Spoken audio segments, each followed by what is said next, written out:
Je suis en train de me dire que là, en ce moment même, là, dans plusieurs quartiers de la ville de Nice, l'évangile est annoncé et prêché. Et je crois que partout où il est annoncé, quelque chose se passe. Amen. Et il est annoncé maintenant ici, dans ce lieu, dans ce quartier de l'Ariane, qui a tellement besoin de l'évangile. Et je suis persuadé que cet évangile, c'est toujours et restera toujours la puissance de Dieu pour le salut de quiconque croit. On va partager ensemble la parole de Dieu. Tout à l'heure, notre ami Claude, qui a fait chanter, disait que si on n'avait pas la parole de Dieu, on ne serait même pas là ce soir. On se souvient, pour certains d'entre nous, ça ne fait que quelques dizaines d'années, que l'évangile a résonné dans notre cœur. On était sans espérance, sans Dieu, perdus, esclaves du péché. Et puis l'évangile a résonné dans notre cœur. Et ce jour-là, on a découvert la liberté glorieuse. On a été délivrés par le Seigneur. Et le Seigneur a été fidèle jusqu'à maintenant. C'est vrai? Il a été fidèle. Et il restera fidèle jusqu'à la fin. Malgré les temps difficiles, malgré les épreuves de la vie, malgré les combats, les luttes que nous pouvons livrer les uns et les autres, mon Dieu est fidèle. Et il nous tient dans le creux de sa main. Il a dit, nul ne vous ravira de ma main. Amen. Alléluia. M'entendez, ça va? Ouais, ok, super. Alors, on va lire ensemble dans le livre des psaumes. Vous aimez les psaumes, non? Tout le monde aime les psaumes. Hein? Quand ça ne va pas, qu'est-ce qu'on fait? On prend la Bible, on ouvre la Bible dans les psaumes. C'est vrai, hein? Allez, on va lire quelques versets dans le psaume 135. Le psaume 135. Louez l'Éternel. Louez le nom de l'Éternel. Louez-le, serviteurs de l'Éternel, qui vous tenez dans la maison de l'Éternel, dans les parvis de la maison de notre Dieu. Louez l'Éternel, car l'Éternel est bon. Chantez à son nom, car il est favorable. Car l'Éternel s'est choisi Jacob, Israël, pour qu'il lui appartienne. Je sais que l'Éternel est grand et que notre Seigneur est au-dessus de tous les dieux. Tout ce que l'Éternel veut, il le fait. Dans les cieux et sur la terre, dans les mers et dans tous les abîmes. Il fait monter les nuages des extrémités de la terre. Il produit les éclairs et la pluie. Il tire le vent de ses trésors. Et nous disons, on a un grand Dieu, non? Ces quelques versets nous parlent de la grandeur de Dieu, de ce Dieu qui est grand, de ce Seigneur qui est au-dessus de tous les dieux, de ce Dieu qui fait ce qu'il veut. Tout ce que l'Éternel veut, il le fait. Et il est là, comme étant au-dessus vraiment de toutes choses. Je vais juste attirer votre attention ce soir sur le dernier verset qu'on a lu ensemble. Il fait monter le nuage des extrémités de la terre. Il produit les éclairs et la pluie. Et on va s'arrêter sur « Il tire le vent de ses trésors ». Il tire le vent de ses trésors. C'est extraordinaire de voir qu'en réalité, tout est entre les mains de Dieu. Que Dieu est le maître de toutes choses. Et il est maître même des éléments de la nature. Remarquez ici, il fait monter les nuages des extrémités de la terre, c'est lui qui le fait. Ce n'est pas la nature, c'est Dieu qui le fait. Il dit qu'il produit les éclairs et la pluie, c'est encore lui qui le fait. Et il tire le vent de ses trésors. Et ce qu'il y a d'extraordinaire, c'est qu'avec ces éléments même, Dieu est capable de manifester toute sa volonté et toute sa puissance. Et je vais regarder avec vous des textes dans la parole de Dieu où on va voir Dieu qui tire de ses trésors le vent pour s'en servir. Pour que l'homme en tire un bénéfice ou qu'il en tire quelques leçons. Et vous allez voir que vraiment Dieu est le maître de toutes choses. De toutes choses.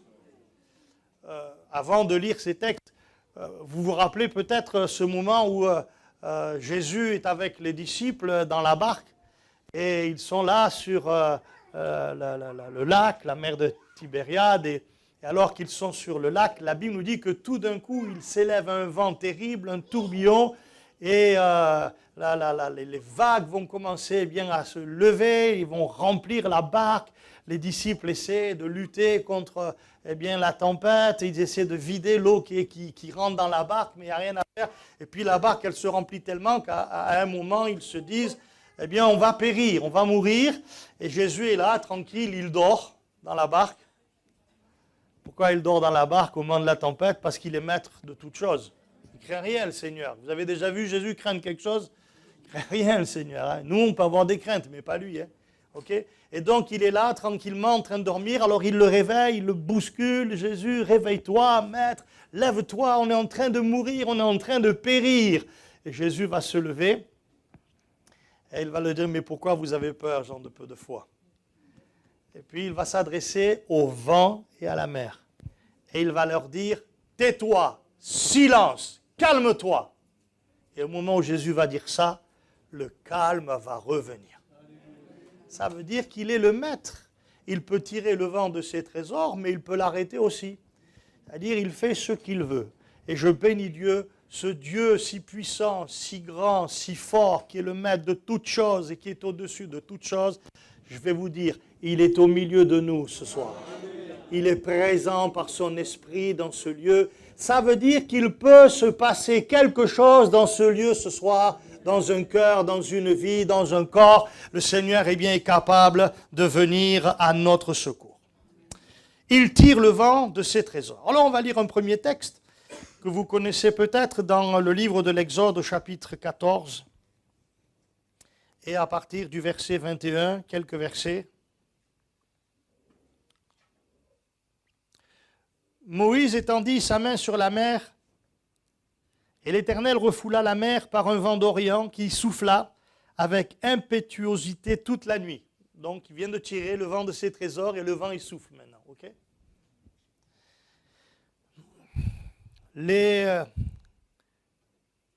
Il mit la mer à sec et les eaux se fendirent. Les enfants d'Israël entrèrent au milieu de la mer à sec, et les eaux formaient comme une muraille à leur droite et une muraille à leur gauche. Les Égyptiens les poursuivirent, et tous les chevaux de Pharaon, ses chars et ses cavaliers, entrèrent après eux au milieu de la mer.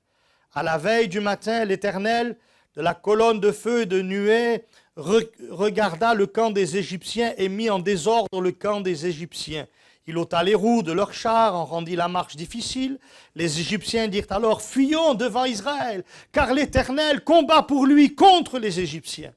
Et l'Éternel dit à Moïse, étends ta main sur la mer, et les eaux reviendront sur les Égyptiens, sur leurs chars et sur leurs cavaliers. Moïse étendit sa main sur la mer, et vers le matin, la mer reprit son impétuosité. Et les Égyptiens s'enfuirent à son approche, mais l'Éternel précipita les Égyptiens au milieu de la mer. Les eaux revinrent, couvrirent les chars, les cavaliers, toute l'armée de Pharaon qui était entrée dans la mer après les enfants d'Israël. Il n'en échappa pas un seul. Mais les enfants d'Israël marchèrent à sec au milieu de la mer, et les eaux formaient comme une muraille à leur droite et à leur gauche. En ce jour-là, l'Éternel délivra Israël de la main des Égyptiens, et Israël vit sur le rivage de la mer les Égyptiens qui étaient morts. Israël vit la main puissante que l'Éternel avait dirigée contre les Égyptiens, et le peuple craignit l'Éternel, et il crut en l'Éternel et en Moïse, son serviteur. Et nous disons Amen. Vous n'auriez pas aimé être là, mais du côté Israël, pas du côté égyptien. Hein? N'est-ce pas? Quel récit extraordinaire. Ça fait 4 siècles qu'Israël était en Égypte, et les derniers temps, ils ont été dans un esclavage terrible. Et vraiment, la Bible dit qu'ils étaient dans une dure servitude. Et ça les a fait pousser des cris vers Dieu. Ça les a fait pousser des cris vers Dieu. Ils ont crié à Dieu. Le Dieu d'Abraham, d'Isaac, de Jacob, ce Dieu-là qu'eux ne connaissaient pas encore. Ils en avaient juste entendu parler. Ils avaient des promesses que Dieu avait faites au Père, mais eux ne le connaissaient pas. Alors, dans la détresse, dans la servitude, dans la souffrance, dans la douleur, ils ont crié à l'Éternel. J'aimerais dire à quelqu'un, si ce soir tu es dans une situation de détresse, de douleur, de problème, la seule chose que tu dois faire, c'est crier à l'Éternel. Parce que la Bible dit, quand un malheureux crie, l'Éternel entend, il le délivre de toutes ses détresses, que son nom soit béni. Alléluia. Alors ils ont crié à Dieu et Dieu va entendre. Et Dieu va envoyer un libérateur, Moïse. Il va l'envoyer en Égypte pour délivrer Israël et avec un bras puissant que Dieu va étendre sur l'Égypte. La Bible dit que Pharaon va être dans l'obligation de laisser partir enfin Israël, de lui laisser la liberté. Alors Israël va quitter l'Égypte, direction le pays promis. Et alors qu'Israël va arriver à un endroit où il fait face à la mer, la Bible dit que le cœur de Pharaon va s'endurcir et il va poursuivre Israël afin de le détruire. Et il y a toute son armée qui est là, une armée puissante, l'armée la plus puissante de l'époque. Et ils viennent pour détruire Israël, qui Israël, lui, n'est pas une armée. C'est juste un peuple qui vient de sortir de l'esclavage. Mais si Israël n'est pas une armée, il a avec lui quand même l'Éternel des armées. Et la Bible dit que quand ils ont vu arriver l'armée d'Égypte, de Pharaon, eh bien, ils ont eu peur, très peur. Et ils ont dit à Moïse, Moïse, tu nous as amenés là pour mourir dans le désert, etc. Ils ont cru que c'était leur fin, en fait. Et Moïse s'est entretenu avec Dieu, et Dieu va intervenir d'une manière extraordinaire. J'aimerais vous parler peut-être juste de la foi de Moïse. Parce que quand le peuple a dit, bien Moïse, tu nous as amenés là pour mourir dans le désert, etc., Moïse a dit, non, ne vous inquiétez pas. Ne vous inquiétez pas. Et il va dire, regardez la délivrance que l'Éternel va vous accorder aujourd'hui. Et Dieu ne lui a rien dit. Quand il dit ça, Dieu ne lui a encore rien dit. Il ne lui a pas dit ce qu'il fallait faire, comment il va faire. Mais il est persuadé dans son cœur que le Dieu qui a déjà montré sa puissance en Égypte et qui lui a fait la promesse qu'il allait maintenant amener le peuple à un endroit bien précis, ce Dieu-là ne l'a pas abandonné en route. Ce n'est pas pour faire mourir le peuple. Alors il est dans la foi et il dit, regardez maintenant la délivrance que l'Éternel va vous accorder, va opérer pour vous. Et la Bible dit que Dieu alors parle à Moïse et dit, tends ton bâton sur la mer. Et quand il va étendre son bâton, ce bâton qui est l'image de l'autorité, de la puissance de Dieu, la Bible nous dit que quelque chose va se produire. Et remarquez bien ce qu'il est dit. Il est dit au verset 21, Moïse étendit sa main sur la mer, et l'Éternel refoula la mer par un vent d'Orient qui souffla avec impétuosité toute la nuit. Il a tiré de ses trésors le vent, qui va souffler avec impétuosité toute la nuit, et qui va séparer cette mer qui était là devant eux. Les eaux vont s'écarter, et la Bible dit qu'ils vont voir un chemin que Dieu va frayer à travers la mer. Ils vont marcher à pied sec à travers la mer, et la Bible nous dit qu'il y avait à leur droite une muraille d'eau, à leur gauche une muraille d'eau. Franchement, ça devait être impressionnant à voir, n'est-ce pas? Ils devaient regarder cela et waouh, qu'est-ce qui se passe? Alors, juste une parenthèse, vous savez, il y a des gens, ils ne veulent pas croire à la Bible. Et ils ont le droit de ne pas croire. On est libre de croire ou pas croire la Bible, n'est-ce pas? Et alors, il y a des gens qui essaient d'expliquer ce texte. Ils essaient d'expliquer ce qui s'est passé, en fait. Et certains ont dit non, l'endroit où ils sont passés, c'est un endroit où il n'y a pas beaucoup d'eau. Bon, allez, admettons que c'est un endroit où il n'y avait pas beaucoup d'eau. Eh bien, alors, il fallait vraiment apprendre aux Égyptiens à nager. Parce qu'ils se sont noyés dans pas beaucoup d'eau. Vous voyez, quand on ne peut pas croire, on est capable de dire plein de choses qui sont même absurdes quelquefois. C'est Dieu qui a tiré son vent de son trésor. Il l'a fait souffler. Et quand le vent a soufflé, la mer s'est séparée. Et le chemin a été frayé pour Israël parce que Dieu voulait leur donner une pleine et entière victoire et délivrance.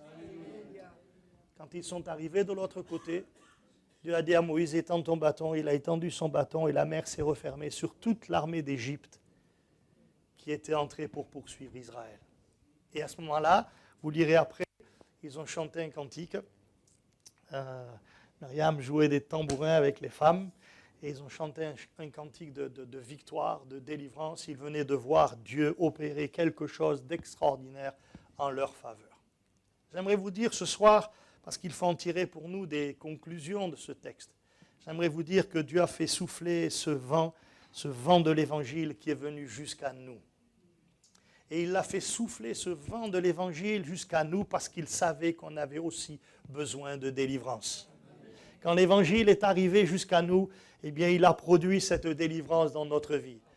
Et la délivrance, elle s'est manifestée de différentes manières. Pour certains, on a vu cela, des gens qui étaient sous l'emprise de démons, et puis, eh bien, au nom de Jésus, eh bien, les démons sont partis, les démons ont quitté les corps qui étaient là et qui tenaient les gens dans une dure, eh bien, dans une servitude terrible. On a dit au nom de Jésus, maintenant, aux démons, va-t'en, quitte ce corps, et alléluia, le Seigneur a libéré les gens, gloire à Dieu.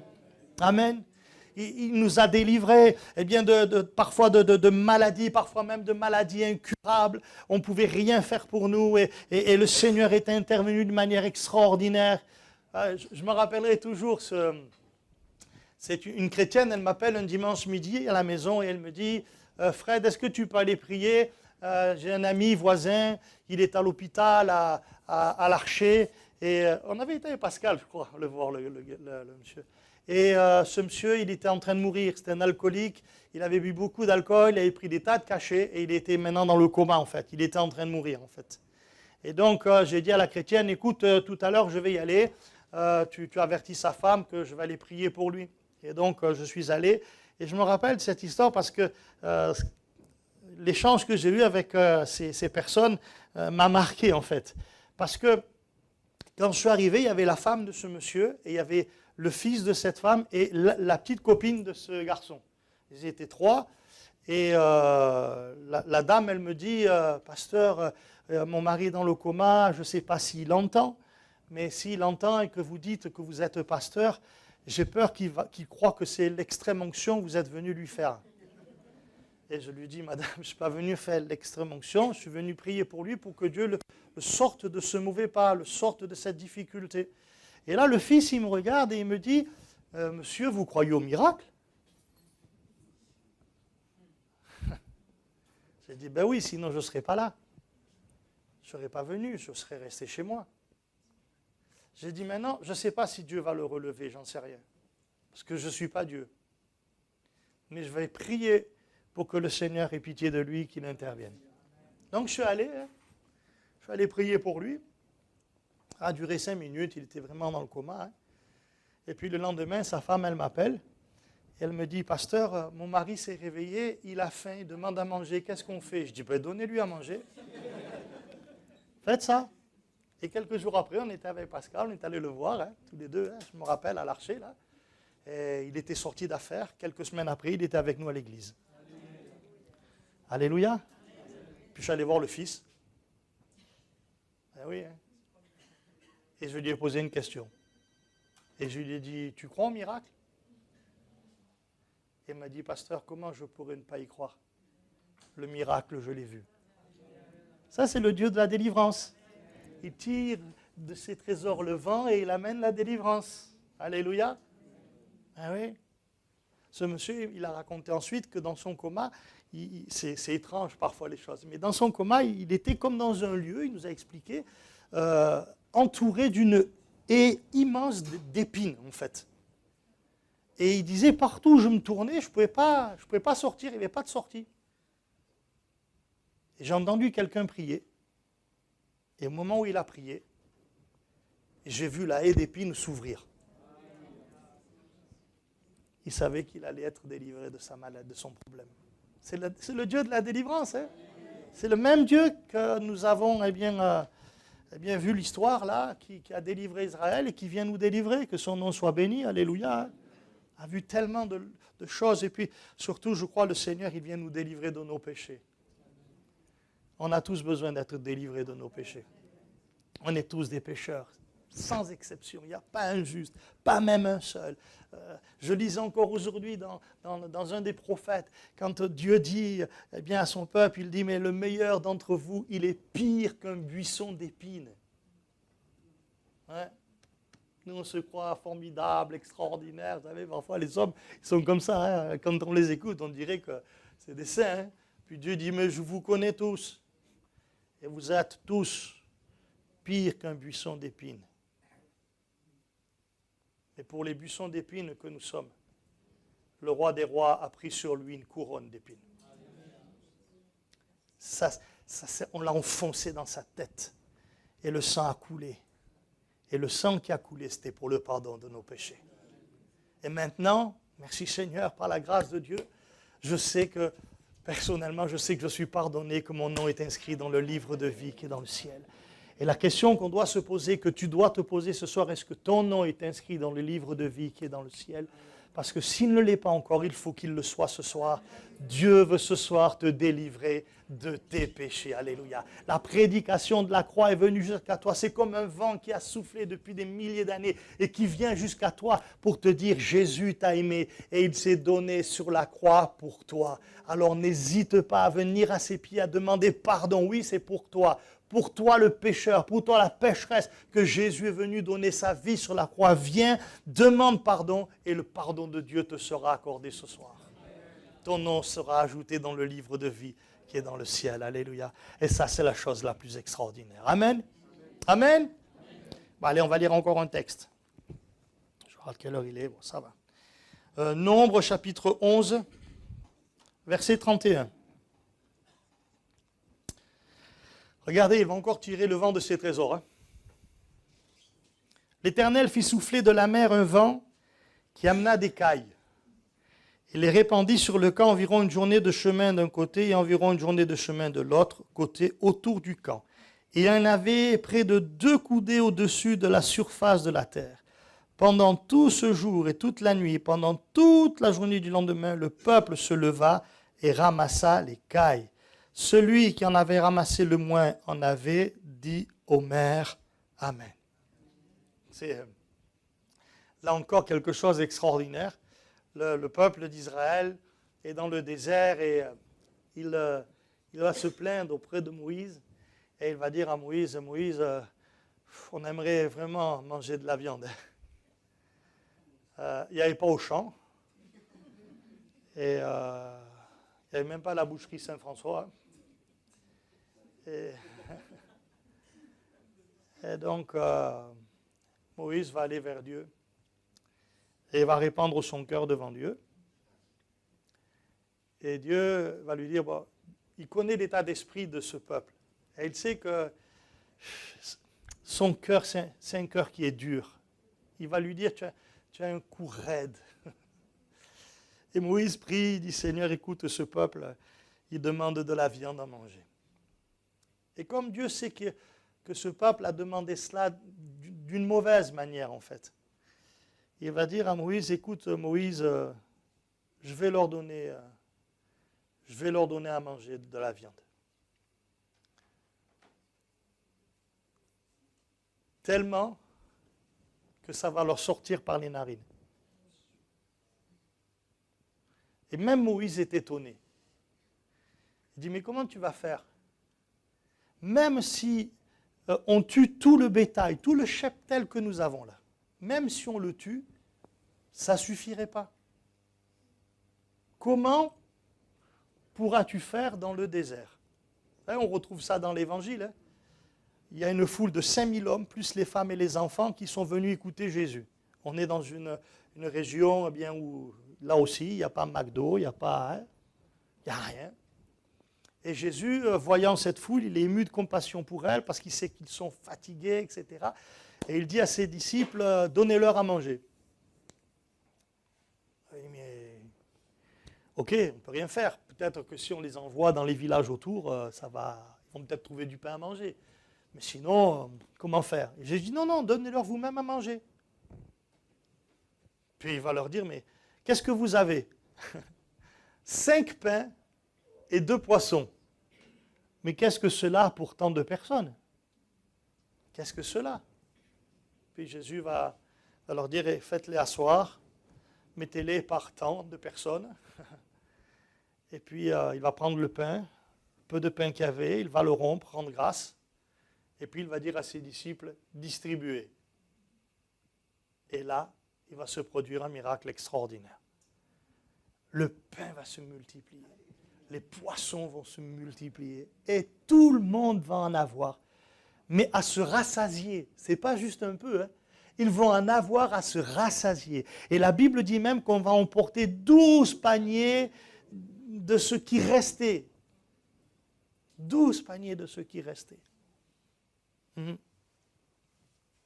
Dieu a dit, ça va leur sortir par les narines. Même Moïse n'y croyait pas. Et Dieu lui a dit, mais Moïse, tu crois que je ne suis pas capable de faire ça? Je vais te montrer. Et comment il va le faire? Il va tirer le vent de ses trésors. Et il va faire souffler le vent. Et ce vent qu'il va faire souffler, c'est un vent de la mer, eh bien, va amener des cailles. Et les cailles vont se répandre dans tout le camp. Il y en avait partout, jusqu'à 2 coudées de hauteur. Et quand ils vont se lever, là, il n'y avait plus qu'à ramasser. Pétard, moi, j'aurais trop aimé, j'aime trop les cailles, en fait. Oh là là, vous imaginez la chose? C'était extraordinaire, en fait. Il n'y avait plus qu'à ramasser. Ce jour-là, Moïse s'est rendu compte que quand l'homme ne peut plus rien faire, Dieu est capable de faire. Que quand l'homme il est limité, Dieu est illimité. C'est pourquoi la Bible nous dit d'avoir confiance dans le Seigneur. Parce que Dieu sera capable de pourvoir à tous nos besoins. La Bible dit, mon Dieu pourvoira à tous vos besoins selon sa richesse et avec gloire en Jésus-Christ. Alléluia. Le Seigneur n'est pas dépourvu, il n'est pas à sec. Hein? Il n'est pas à sec. Nous, on peut l'être, mais pas lui, jamais. Et on a besoin de lui, si dans un domaine ou un autre, eh bien, on est en difficulté et qu'on lui demande le secours. Seigneur, voilà, il me manque cette chose-là, j'en ai tellement besoin, c'est toi qui es capable de faire. Moi, je crois que Dieu est capable de faire souffler le vent de la mer qui va amener les cailles. Amen. Je crois qu'il est capable de nous étonner. Je crois qu'il est capable de nous émerveiller. Souvent, je raconte ça, et quand je parle de cette pensée-là, de cette idée, souvent je pense à l'église de l'Ariane. J'ai été pasteur pendant quelques années ici avec vous, 94-2001 si mes souvenirs sont bons. Et il y a une chose que j'ai expérimentée ici quand j'étais à l'Ariane. On sait que l'Ariane, c'est un quartier difficile. Ce n'est pas le quartier le plus riche de Nice. Et voilà, c'est une zone, on va dire, assez compliquée. Eh bien, ce qu'il y avait d'extraordinaire, et j'ai vraiment vécu ça ici à l'Ariane, c'est qu'il y a eu une période où chaque fois que quelqu'un arrivait à l'église et qu'il était dans le besoin, et notamment le besoin d'un travail, il me disait, pasteur, je n'ai pas de travail. J'ai besoin d'un travail. Je cherche, je ne trouve pas. Je frappe à plein de portes, il n'y a rien à faire. Je venais là, je disais à l'église, telle personne a besoin d'un travail. On se mettait à prier. Quelques jours après, 4, 5 jours après, la personne, elle revenait me voir et me dit, pasteur, j'ai trouvé un travail. Mais chaque fois, et j'ai vécu ça ici, mais tellement de fois, tellement qu'à un moment donné, je me suis fait ce constat parce que ça m'a interpellé, et je me suis dit, c'est incroyable. Et à cette période-là, c'était vraiment comme ça. Je dis, c'est incroyable. L'église était pleine, et je dis, il n'y en a pas un qui est au chômage. Et je me disais, je devrais téléphoner au président de la République pour lui dire comment il faut faire. Il faut juste demander à Dieu, parce que notre Dieu pourvoira à tous nos besoins selon sa richesse, et avec gloire en Jésus-Christ. Alléluia. C'est vrai ou pas? Eh oui, c'est vrai. Alléluia. Que son nom soit béni. C'est ce qu'il a fait pour eux ce jour-là et c'est ce qu'il est capable de faire pour chacun d'entre nous. Peut-être quelqu'un a besoin soit d'un travail, soit bien d'une aide très particulière pour laquelle peut-être même aucun homme, aucune association ne peut faire quoi que ce soit pour vous. Faites confiance dans le Seigneur. Faites-lui confiance. C'est lui qui fera la chose. Et croyez-moi, lui, il la fait toujours mieux que les hommes. Amen. Allez, on va prendre un autre texte. Jonas, chapitre 1er, verset 4. Vous connaissez Jonas? Il y en a qui connaissent Jonas ici? Vous avez mangé avec hier soir? Ce matin, c'est vrai. Jonas, chapitre 1er, le verset 1er. La parole de l'Éternel fut adressée à Jonas, fils d'Amithaï, en ces mots. Lève-toi, va à Ninive, la grande ville, crie contre elle, car sa méchanceté est montée jusqu'à moi. Et Jonas se leva pour s'enfuir à Tarsis, loin de la face de l'Éternel. Il descendit à Jaffo, il trouva un navire qui allait à Tarsis. Il paya le prix du transport et s'embarqua pour aller avec les passagers à Tarsis, loin de la face de l'Éternel. Mais l'Éternel fit souffler un vent impétueux, et il s'éleva sur la mer une grande tempête. Le navire menaçait de faire naufrage.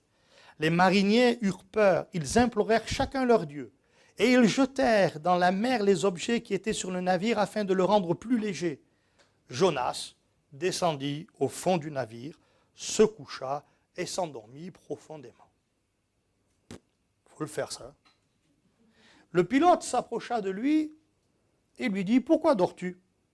Lève-toi, invoque ton Dieu. Peut-être voudra-t-il penser à nous et nous ne périrons pas. » Ils se dirent l'un à l'autre, « Venez, tirons au sort pour savoir qui nous attire ce malheur. » Ils tirèrent au sort et le sort tomba sur Jonas. Alors ils lui dirent, « Dis-nous qui nous attire ce malheur. Quelles sont tes affaires? Et d'où viens-tu? Quel est ton pays? Et de quel peuple es-tu? » Il leur répondit, « Je suis hébreu et je crains l'Éternel, le Dieu des cieux qui a fait la mer et la terre. » Ces hommes eurent une grande frayeur et lui dirent, « Pourquoi as-tu fait cela? » Car ces hommes savaient qu'ils fuyaient loin de la face de l'Éternel, parce qu'il le leur avait déclaré. Ils lui dirent, « Que te ferons-nous pour que la mer se calme envers nous? » Car la mer était de plus en plus orageuse. Il leur répondit, « Prenez-moi et jetez-moi dans la mer, et la mer se calmera envers vous, car je sais que c'est moi qui attire sur vous cette grande tempête. » Ces hommes ramaient pour gagner la terre, mais ils ne le purent, parce que la mer s'agitait toujours plus contre eux. Alors ils invoquèrent l'Éternel et dirent, « Ô Éternel, ne nous fais pas périr à cause de la vie de cet homme, et ne nous charge pas du sang innocent, car toi, Éternel, tu fais ce que tu veux. » Puis ils prirent Jonas, le jetèrent dans la mer, et la fureur de la mer s'apaisa. Ces hommes furent saisis d'une grande crainte de l'Éternel, et ils offrirent un sacrifice à l'Éternel, et firent des vœux, et nous disons, Amen. Quelle histoire extraordinaire. Vous lirez la suite, elle est intéressante la suite, parce que Jonas, il va s'en sortir quand même. Hein. Mais quand même, ce qui arrive là est étonnant, n'est-ce pas? Jonas, c'est vraiment un prophète, c'est un homme de Dieu, vraiment, Jonas. Il prophétise de la part de Dieu, vraiment. Il ne raconte pas des blagues, hein. Quand il prophétise, ce qu'il dit arrive, n'est-ce pas? Et c'est Dieu qui l'envoie. Et cet homme de Dieu, voilà que Dieu va lui dire, eh bien, tu vas aller à Ninive, la grande ville, et tu vas crier contre elle. Et il devait donc aller à Ninive et annoncer cette chose, et on le voit un peu plus loin, il devait dire, encore 40 jours et Ninive est détruite. Et tous les jours, il devait faire cela, 40 jours, 39, 38, vous voyez. Et Dieu lui donne ce message à délivrer aux habitants de Ninive. Et au lieu d'aller à Ninive, il va aller de l'autre côté, il va aller à Tarsis. Vous voyez? C'est-à-dire, pour que vous compreniez, c'est comme si Dieu vous disait, tu vas en Italie là, et vous, au lieu d'aller en Italie, vous allez à Aix-en-Provence. Et de l'autre côté, en fait. Mais c'est ce qu'il fait, en fait, il va de l'autre côté. Et quand eh bien, il fait cela, il pense qu'au fond, c'est pas trop grave, c'est pas un problème. Mais en tout cas, il est bien arrêté. Il n'a pas du tout envie d'aller à Ninive. Et puis, il va trouver un bateau qui part eh bien, à Tarsis, là, et il va payer le billet, là, et il va monter sur le bateau. Et alors qu'il est sur le bateau, l'Éternel fit souffler sur la mer un vent impétueux. Dieu va tirer de ses trésors le vent, et il va le faire souffler. Mais un vent impétueux qui va eh bien, manifester une grande tempête, tellement que le navire est bien menacé de faire naufrage. Et les marins vont avoir peur, ils vont implorer leur Dieu, il n'y a rien qui se passe, ils vont faire tout ce qu'il faut humainement parlant pour essayer d'éviter le péril. Et puis Jonas, notre brave Jonas, ben lui, il descend dans la cale, il s'allonge et il roupille. et tranquille. Et alors on va venir le réveiller, on va lui dire, hey, dis-nous qui tu es un peu toi. Raconte-nous un peu tes affaires. Alors il va leur expliquer et ils vont comprendre que ce malheur qui est en train de leur arriver, c'est à cause de Jonas que ça leur arrive. Et ils vont lui dire, qu'est-ce qu'il faut qu'on fasse pour que ça s'arrête? Vous auriez dit quoi, vous? Vous auriez dit, il faut prier. Non? Il n'a pas dit ça. Il dit, vous me prenez, me jetez à la mer et ça va passer. Il est particulier, Jonas, quand même. Hein? Vous voyez? Ça montrait juste une chose. Il n'avait pas envie d'obéir à Dieu. Et tout ce qui arrive là n'est que la conséquence de sa désobéissance. Pas autre chose. Et pourquoi Dieu va faire souffler ce vent? Bien, c'est parce que Dieu veut atteindre ses objectifs, son but, son dessein. Jonas, vous savez, c'est un homme, c'est vraiment un homme de Dieu. Vous savez, Jonas, il connaît Dieu. Il le connaît très bien. Très bien même. Parce que si vous lisez un peu plus loin, vous allez vous apercevoir que quand Jonas va crier à Ninive, encore 40 jours et Ninive est détruite, tous les habitants de Ninive vont entendre et vont prendre au sérieux la menace. Ils vont comprendre que le jugement de Dieu va s'abattre sur eux. Alors, à partir du roi qui va déclarer qu'il fallait se repentir, jusqu'aux plus petits là, tous vont se revêtir du sac, vont bien se mettre de la cendre et ils vont demander pardon à Dieu. Et la Bible nous dit que Dieu va arrêter son jugement et il va sauver les Ninivites. Et quand il va le faire, Jonas va dire à Dieu, je savais que tu allais faire ça. Je savais que tu agirais de cette manière. Je te connais. Je sais que si le pécheur il te demande pardon, tu le pardonnes. Et je ne voulais pas que les Ninivites soient pardonnés. Parce que pour Jonas, les Ninivites, c'est ses pires ennemis. Mais Dieu va lui apprendre que même le pire ennemi, il a droit au pardon de Dieu. Quand je dis il a droit, je veux dire par là, il peut recevoir le pardon de Dieu. Pas qu'il le mérite, non. Mais Dieu est assez grand en amour pour pardonner tous les pécheurs qui lui demandent pardon, en fait. Et Jonas ne voulait pas de cela. Et c'est pour ça qu'il ne veut pas aller à Ninive. Et c'est pour ça que quand, sur le bateau, là, on dit à Jonas, qu'est-ce qu'il faut faire pour que ça s'arrête? Il aurait très bien pu dire, écoutez, on va prier Dieu, je vais demander pardon à Dieu, je vais faire ce que Dieu me dit, ça va s'arrêter. Non, il n'a pas envie. Et parce qu'il n'a pas envie, il dit même à ces gens-là, vous me jetez à la mer et la tempête, elle va s'arrêter. Et c'est ce qu'ils vont faire, ils vont le jeter à la mer. L'histoire ne s'arrête pas là, vous la connaissez. Dieu va envoyer un grand poisson qui passait par là. Et il va engloutir Jonas. Et la Bible nous dit que pendant 3 jours et 3 nuits, Jonas va se retrouver dans le ventre de ce grand poisson. La Bible dit, il va descendre. C'est lui qui le dit, je suis descendu aux racines des montagnes. J'aimerais juste vous dire quelque chose. Aucun homme n'est descendu plus bas que Jonas. Aucun. Mais vous savez quoi? Dieu va le sortir de cette chose-là.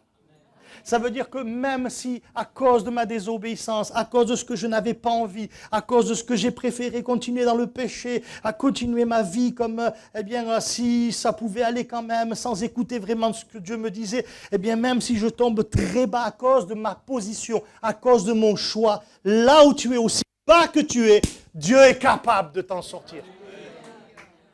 Tu peux avoir fait les pires choses, Dieu est capable de t'en sortir. Il va crier à Dieu, c'est ce que dit la Bible. Là, du sein là, des ténèbres, du sein de sa misère, du sein de sa détresse, il le dit. J'ai crié à l'Éternel et l'Éternel a entendu ma voix.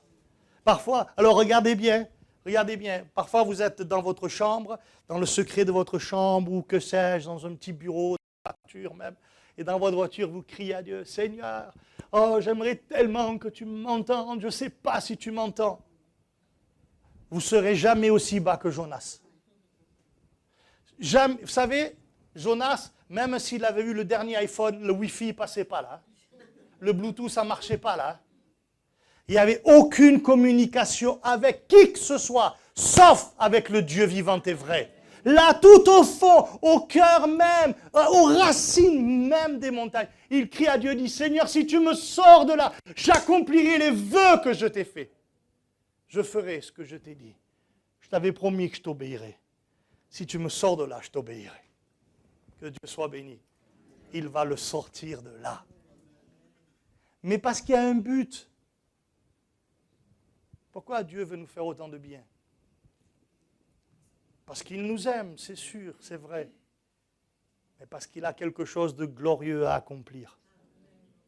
Par notre vie, par notre témoignage, il veut en sauver d'autres. C'est vrai ou pas? Pourquoi vous croyez que Jésus nous a sauvés? Juste pour qu'on dise, ah merci Seigneur, je vais aller au ciel?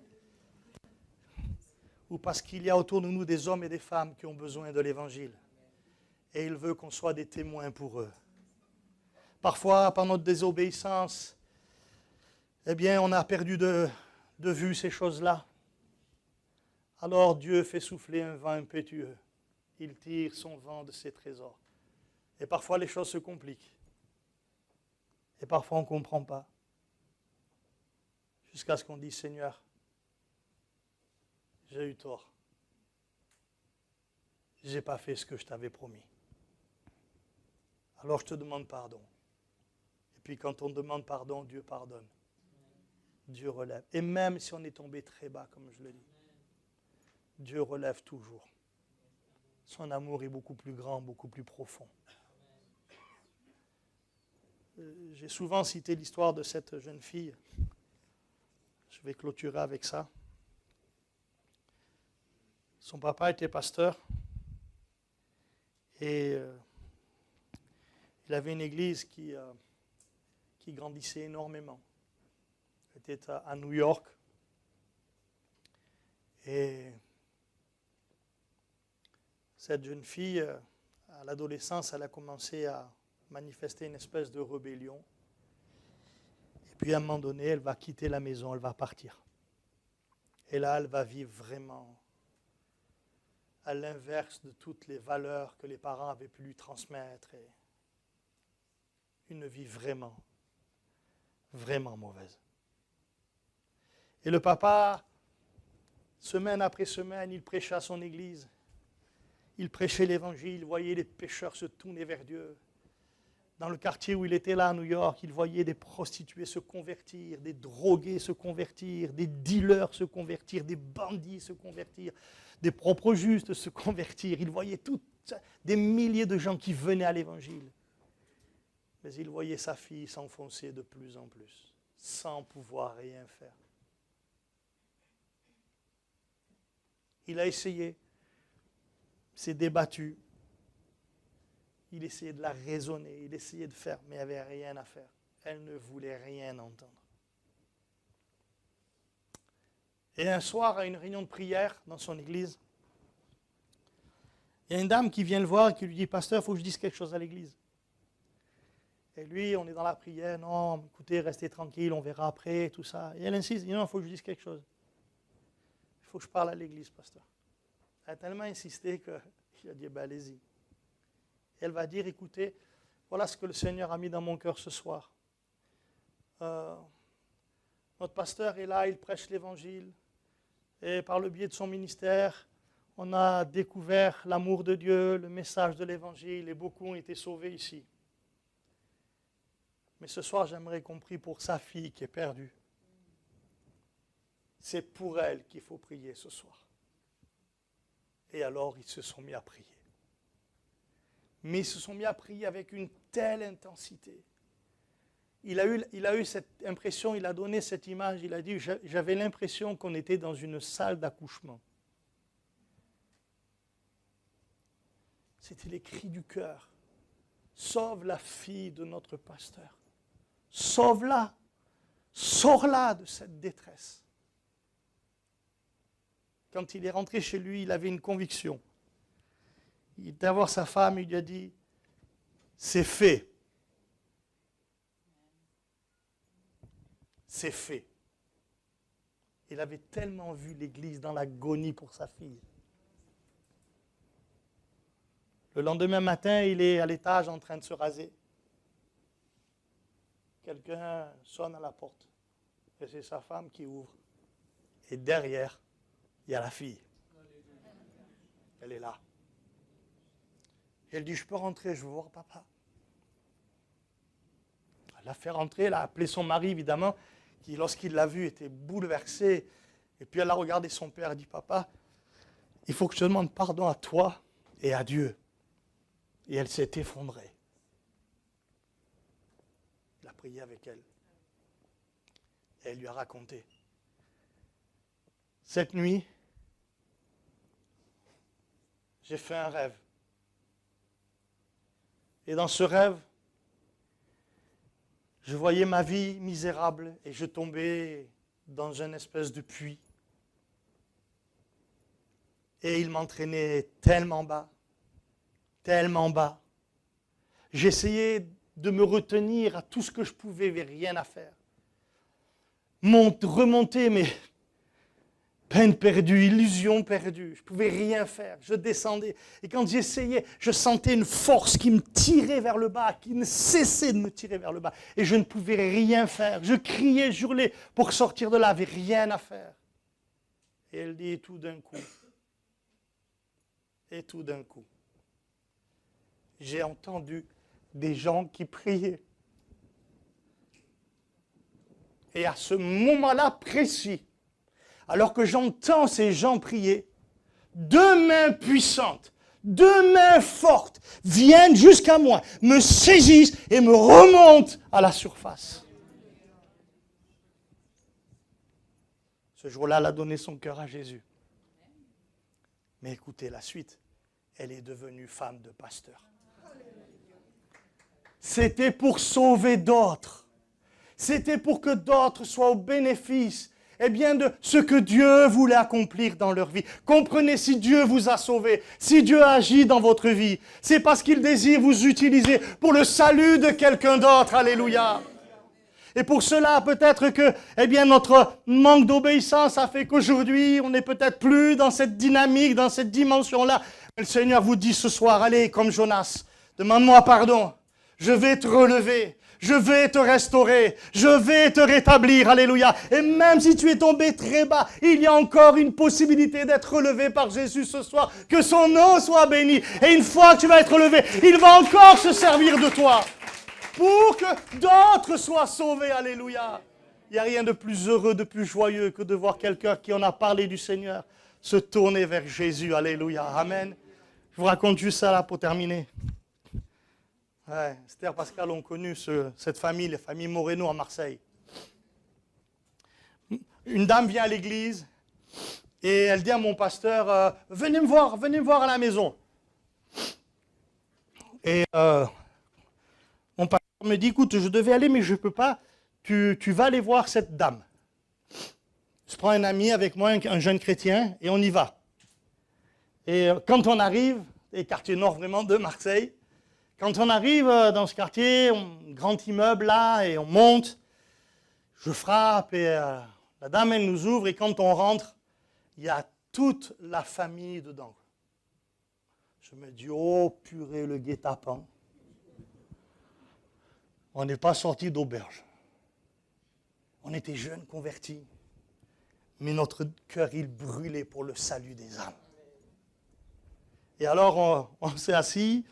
On a commencé à parler, etc. Et je me rappelle parce qu'il y en avait un, là, Diego. Diego, ouais, mais pourquoi ceci et pourquoi cela et pas les questions, ça fusait. Et avec le jeune ami avec qui j'étais venu là, tranquillement, nous, on lui disait, oui, mais c'est parce que la Bible dit. C'est parce que la Bible dit.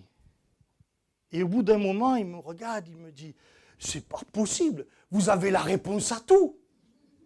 Je dis non, mais la Bible, oui. Amen.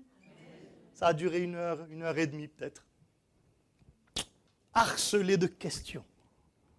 Et oui, il va se passer quelque chose, c'est que on dit au revoir, il ferme la porte derrière nous, et on se regarde avec le jeune, Et on se dit, dimanche, ils sont tous à l'église. C'est bizarre, hein? Ah ouais? Le dimanche qui suivait, ils étaient tous à l'église. Tous. Et vous savez quoi? Ils se sont tous convertis. Quand on les a vus venir à l'évangile, avec le copain là, mais mes amis, notre cœur, il faisait des bonds. Toute une famille. On a juste répondu à quelques questions en réalité. On n'a pas fait grand-chose en fait. Et encore, ces réponses, on les a données parce que je crois que Dieu nous a vraiment aidés, nous a vraiment inspirés. Je me demande si on connaissait autant de textes à l'époque, vous voyez? Mais le Seigneur, il nous donnait les paroles parce qu'il avait un but. Il ne m'avait pas sauvé, il n'avait pas sauvé mon ami pour qu'on reste tranquille, que rien ne se passe. Il nous avait sauvés pour que cette famille soit sauvée aussi. Alléluia. Comprenez, il y a des gens autour de vous qui vont être sauvés par vous. Dans le sens que Dieu va vous utiliser. Vous allez leur parler, peut-être prier même avec quelqu'un, et quelque chose va se passer, va se produire, alléluia. Et vous allez voir cette personne venir à l'évangile, venir à Dieu. Et quand vous allez la voir venir à Dieu, vous allez dire, ça c'est extraordinaire, Seigneur. C'est pour ça que tu m'as sauvé. C'est pour amener quelqu'un d'autre à l'évangile. Amen. Amen. Est-ce que vous êtes Jonas? Ben, si vous l'êtes, il y a encore un espoir quand même. Hein? Parce qu'il est possible qu'un jour vous vous retrouviez à Ninive pour prononcer la parole de Dieu pour quelqu'un. Et ce jour-là, ça sera pour le salut de l'autre. Que Dieu vous bénisse. Amen. J'en ai assez dit, hein, Juan, ça va? Amen. Alléluia. On va prier, vous voulez bien?